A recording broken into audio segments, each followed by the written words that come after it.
है ना। अच्छा, अगर एक छोटी सी मिसाल दे दूंगा आपको मैं, अगर इस दुनिया के बहुत सारे खुदा होते हाँ जी, तो निज़ाम कैसे चलता?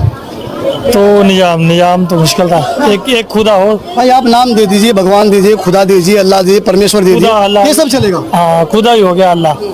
हाँ जी, अल्लाह। लेकिन एक खुदा के अलावा दूसरे खुदाओं को भी मानना, हाँ, वो अपनी सोच है बंदे की। नहीं, सोच तो गलत है ना, बिल्कुल सही है। हाँ, सोच गलत है, पर मानने में जो एक ही है सब अच्छा, एक बस के कितने ड्राइवर होते हैं? कुछ।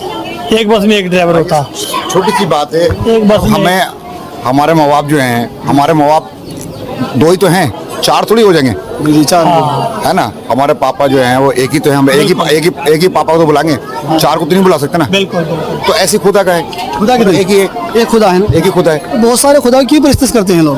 अब वो उनके ऊपर डिपेंड करता है कि वो उनकी श्रद्धा क्या है, वो क्या चाहते हैं, उनकी सोच क्या है, ये तो अपने अपने लेकिन ऐसी श्रद्धा को सही नहीं है जिसमें कल खुदा भी पूछे